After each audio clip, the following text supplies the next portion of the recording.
The women who were bold enough to approach the police, even the police officers trivialized the issue. Now, who can now bow? Over reporting.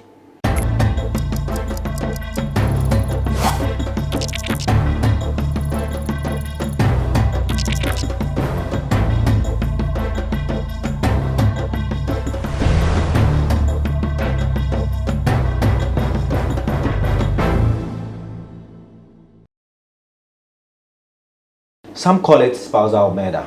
For others, it's revenge killing. What is true, though, is that love-related murder cases appear to be on the increase, with at least 4 murder cases reported in the last 1 month. Today, we take a deep dive into the psychological and social construct that could push a jilted lover to commit murder. My guest today is Dr. Kwaku Mensah Obeng, who is a sociologist at the University of Ghana. He would, if you like, educate us about the social construct of why these cases appear to be on the increase. This is the Lowdown on GhanaWeb TV. My name is Daniel Oduro.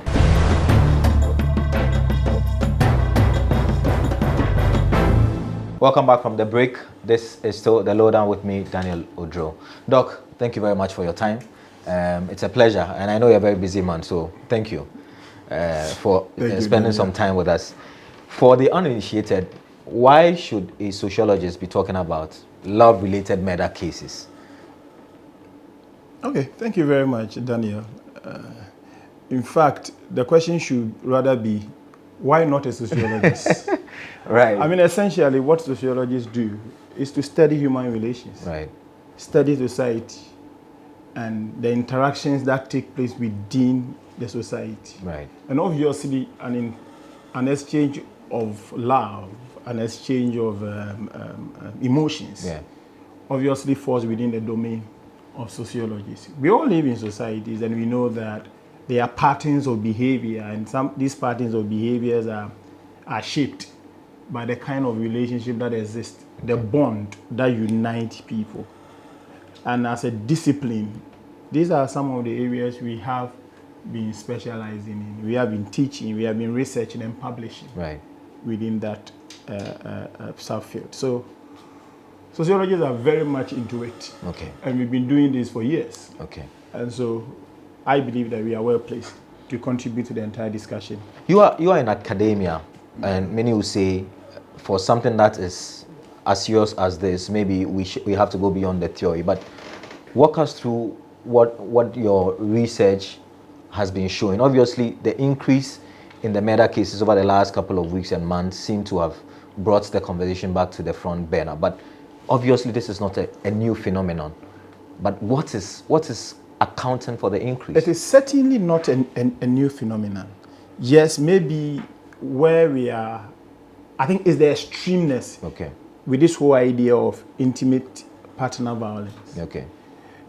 Unfortunately, so that's how you call it, intimate partner violence. Yeah, okay. I mean, that is how we want to put it, because essentially violence takes place, right? But we are trying to narrow it down to say that these are people who have some emotional connection, who have some kind of, and sometimes it's sexual relationship as well, right? And the idea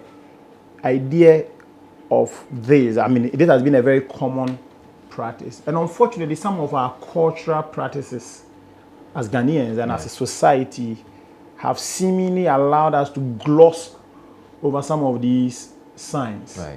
And so for example, we all know that there have been men who have been abusing their wives. They slap them, they kick them. But the average Ghanaian will let it go. Right? But it comes to the top burner. Once, for example, we realize that, that abuse has resulted in hospitalization. Or in the extreme case, it has resulted in a death. Right? And so I'm sure you are talking about what has happened in the last few weeks, the 4 cases. So everybody is talking about it. But there are some fundamental issues. They have probably been triggers. Right. But again, because we have not paid serious attention to some of these things, many people who are related, many people who are connected, and even the victims themselves might have overlooked it. And so then the ultimate then happens, which is the death. Is this something that can happen to anybody, or there are particular people with certain upbringing, certain social, if you like, problems that have the tendency to go to the extreme? So what the research or the data currently is showing is that violence, the human nature has a predisposition to be violent. Okay. However, not everybody will trigger physical violence. Okay. Okay, and again, sometimes when we talk about these IPVs or intimate partner violence, okay, we are quick to look at the physical, but they are also emotional. Okay. I remember a few years ago, there was this whole conversation about marital rape. Yes. And the idea was that concept in itself is a misnomer, right? I mean, there should be sexual relationship. Marriage comes with sex. And so on what basis then do you say that? But it tells you our kind of attitude towards IPVs, right? For us to even think that, oh, once there's a consensual relationship, then one partner has unhindered right to have sexual encounter with the other person, with or without the person's consent.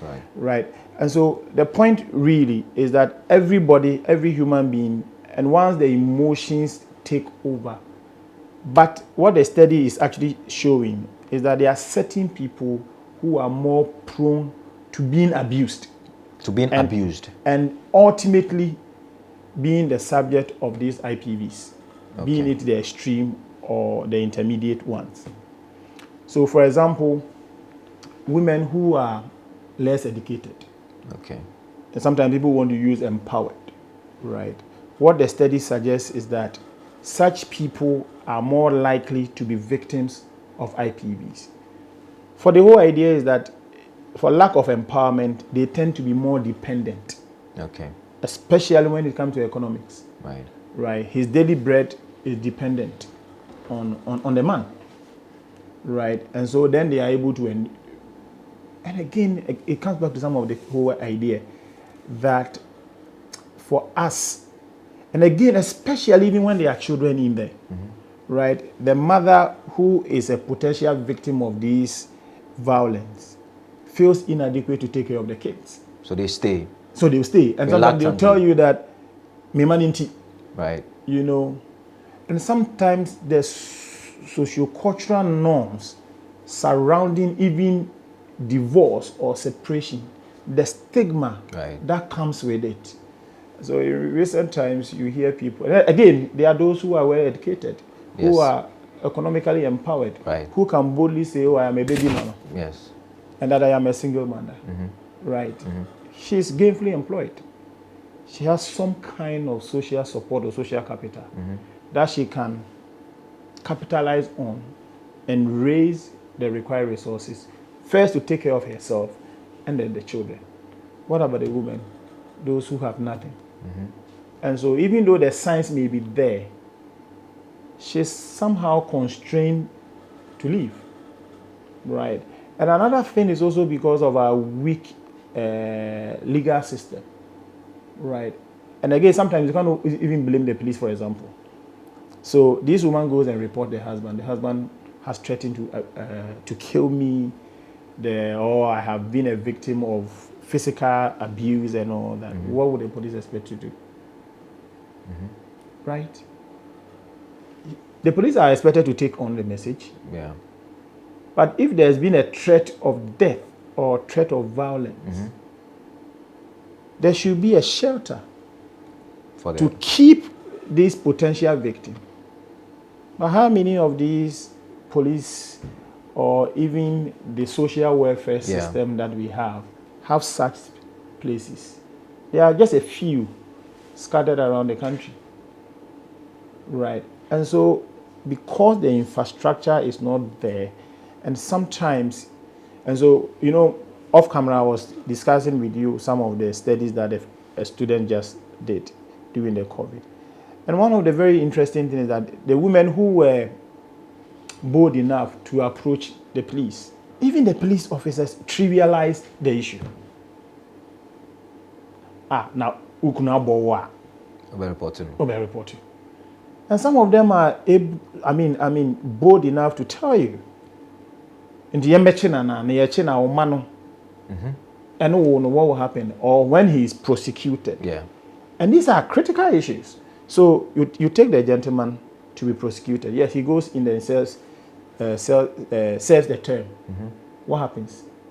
Is he coming back home to live with you, or you are indirectly saying that once you report to the police, you are terminating the marriage. Yeah. And so there are some social, cultural, as well as legal blockage, right?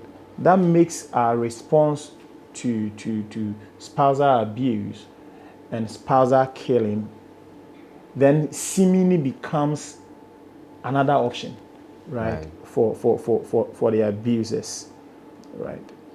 And so, it's a big issue, and I am happy that once again it has also become a very topical issue, and we hope that we will give it the needed attention, the infrastructure that is required, the training and the awakening that the officers of the law need. Yeah.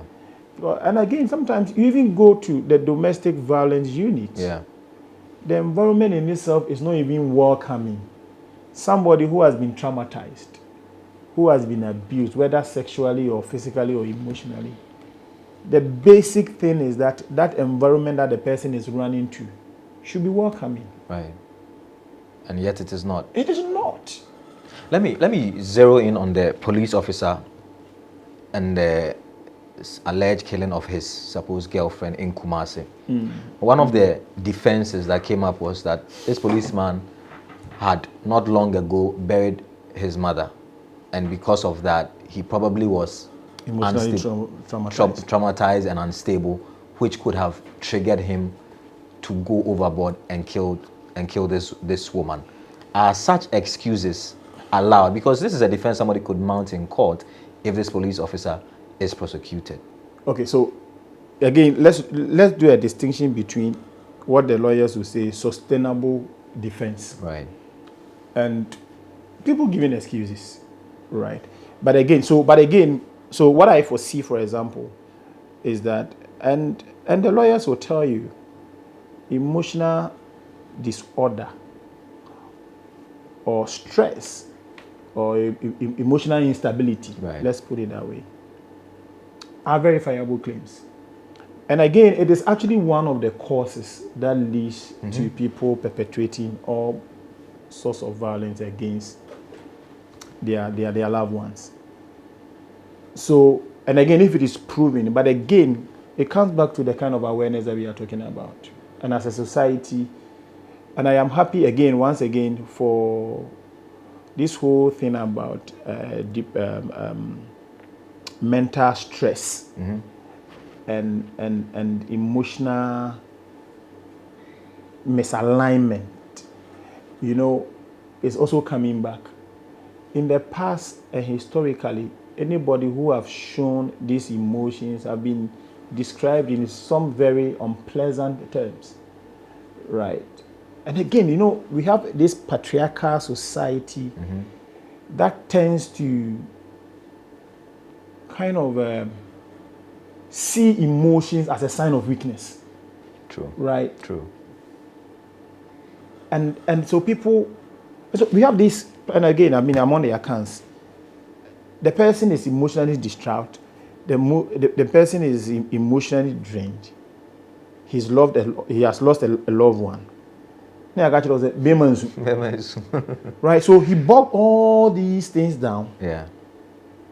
And because emotionally he's bogged up, he's forced to express his emotion in a violent manner. Right? And so now that these things are coming up, again, I hope that we will be able to respond in a manner that offers us a sustainable path away from some of these things. As for the case, again, it is before the court. But there are other signs that you expect that if you were conscious of some of these signs, somebody could have suggested to the person, now listen, it doesn't look like you are okay. Okay. Right. Okay. But men are not supposed to show sign of weakness. Men are not supposed to show emotions. Right. And so some of all, I mean, it's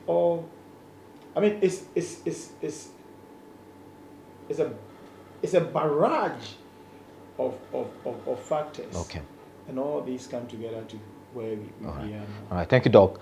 We'll go for our first break. When you return, Doc will tell us the telltale signs of someone who could be an abuser and what the remedies are, what the options are when you find yourself, if you like, espousing some of these values or some of these traits of someone who could go to the extreme of murdering their loved ones. This is the Lowdown with me, Daniel Oduro. We'll go for a short break. When we return, we're still here with Dr. Mark Obeng, who is a sociologist at the University of Ghana. There's more on this special episode of the Lowdown. Now, Susu sang quite be a one ton and be a man in quite baby. Mommy, you first can see about Kotoso. Dialogue to lemon and finance. Welcome back from the break. This is still the Lowdown on GhanaWeb TV with me, Daniel Oduro. Today I'm having a very important conversation about what we've come to know as the intimate partner violence, according to Dr. Mark Obeng of the University of Ghana Sociology Department.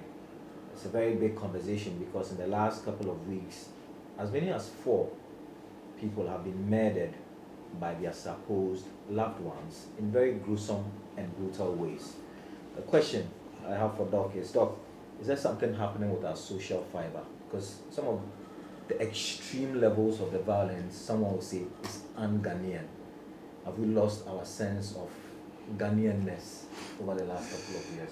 No, I always laugh at this whole idea of non-Ghanaianness and what really is Ghanaian and what is not Ghanaian. Again, let's also put some of these things into proper context. Now, by virtue of the media, many of the things that happen, even in the remotest part of Ghana, comes to the public, right?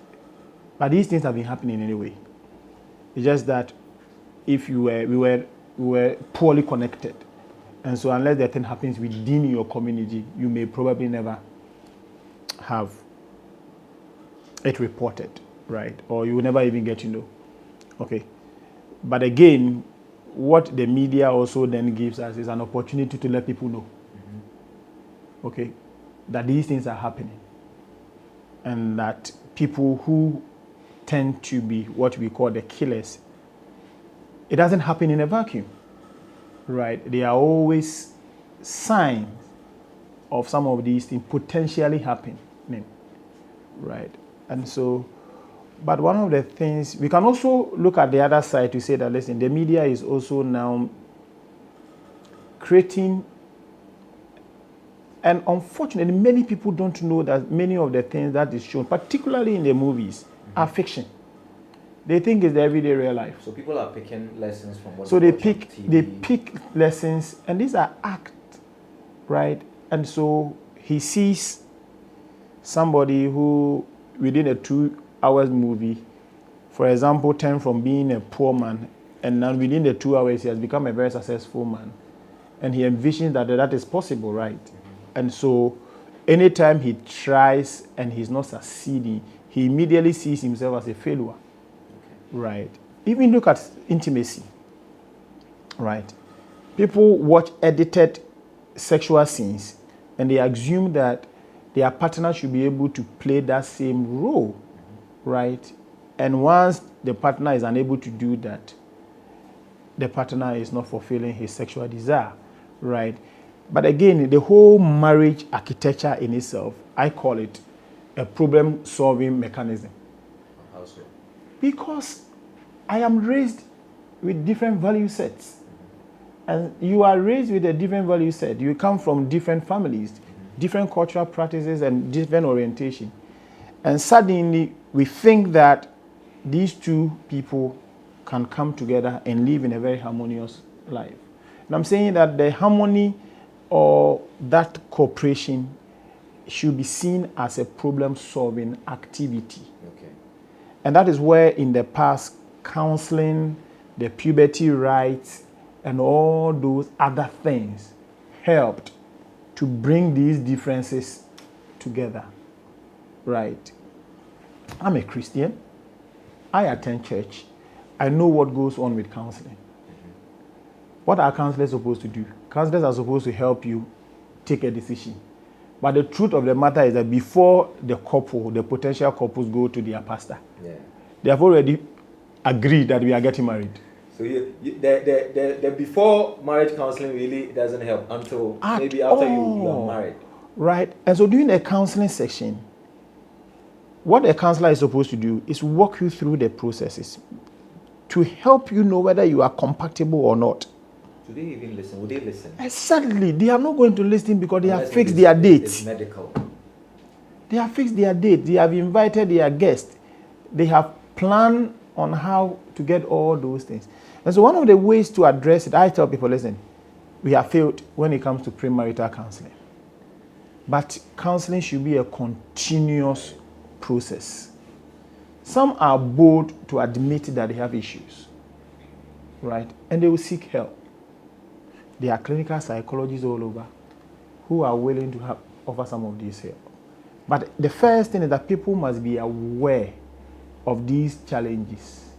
And one of the signs, okay, that shows that your partner may go the extreme is when that partner become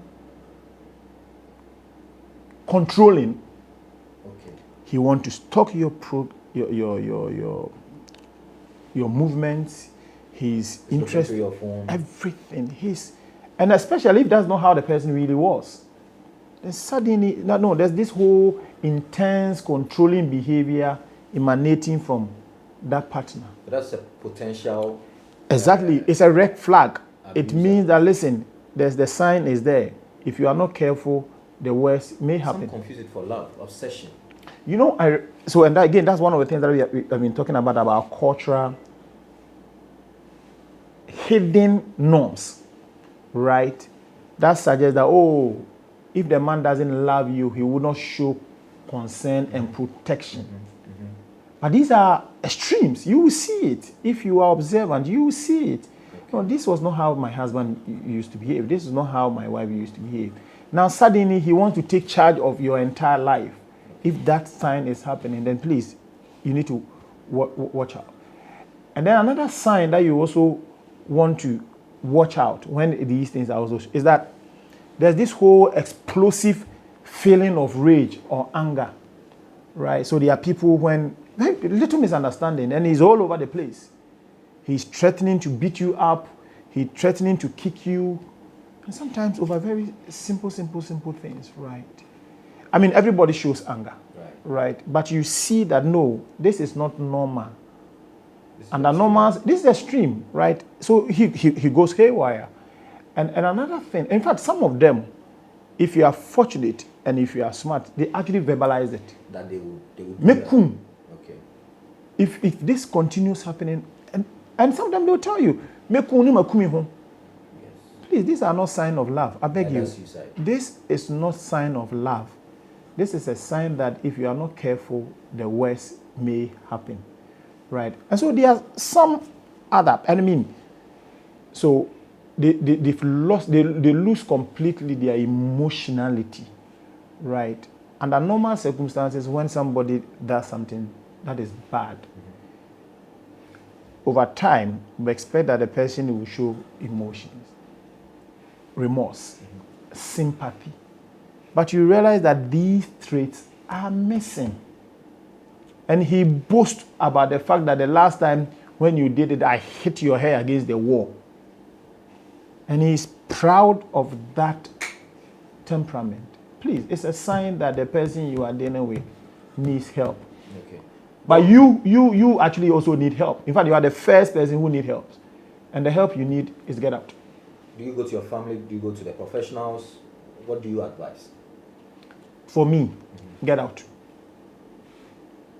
Even And look at where, you see, You won't advise people to go to their family when you know their family itself is a problem.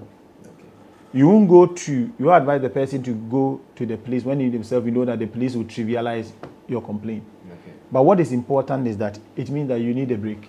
Move out. Move out does not necessarily mean that you have ended the marriage. You are only moving out first to save yourself. Okay. And then in your reflection, you know where to get help from. And so for me, it's not about whether you are going to the family or you are going to the professionals.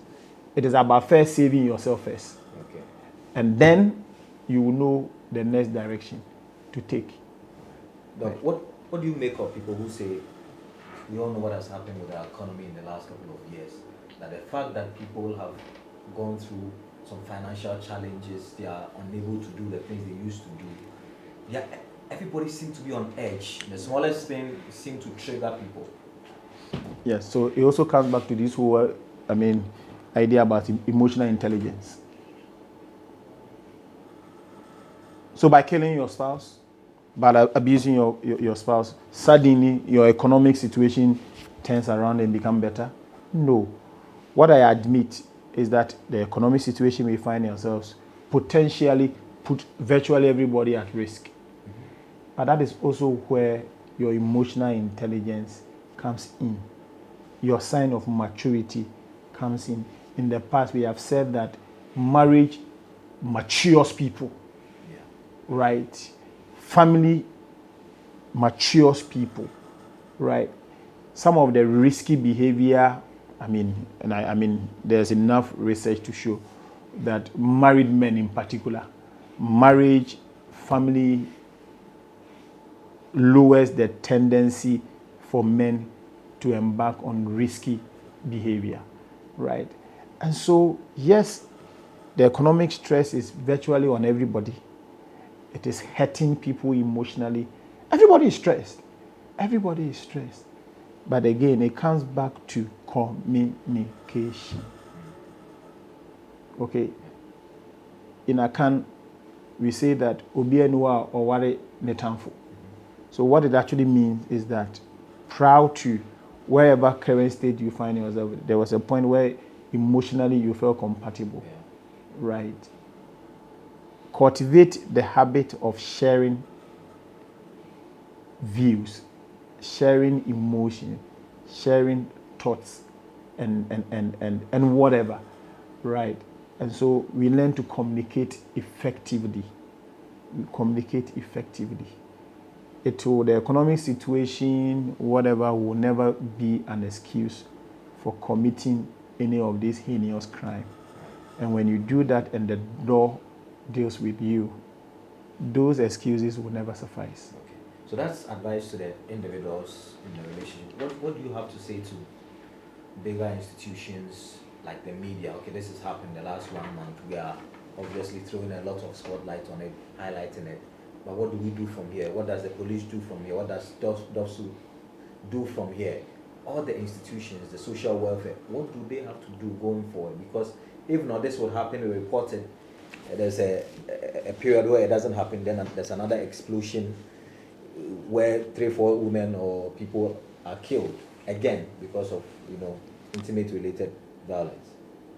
So maybe I should use this platform to also, and again, you guys control the conversation in and around the country. For the media, I think one of the things they have to stop doing is trivializing some of these things. Okay.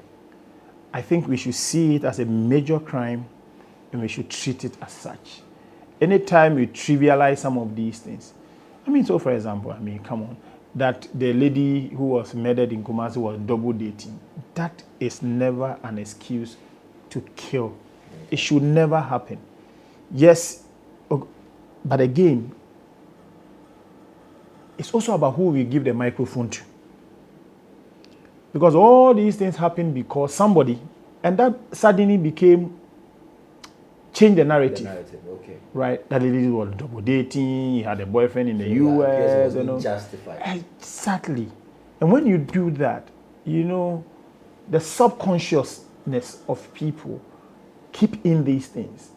And the next time they feel like, they were right after all. Mm-hmm. Right. And everything, and you go and Exactly. So, and then I think that our domestic violent victim unit really needs support. It needs support. In fact, some of the places when you go there, even the desk that is supposed to give to the woman who has been traumatized is not welcoming. Yeah. We don't pay attention to Somebody is running from murder. Somebody has been threatened. The first thing you want to assure that person is that there's a shelter for somebody. I don't mean a physical shelter, but at least the officer should be welcoming. Yeah. And I know the police service have been running series of training for their officers. But sometimes you see that there's a difference between the training and what actually happens on the ground. I think we need to double our game. And then again, the court should also be. And sometimes again, is the media, you know, we break the news, right? Mm-hmm. But we don't follow through. And so, for example, I expect that we should spend time in following. And when we know, because at the end of the day, I mean, ultimately, justice will be served.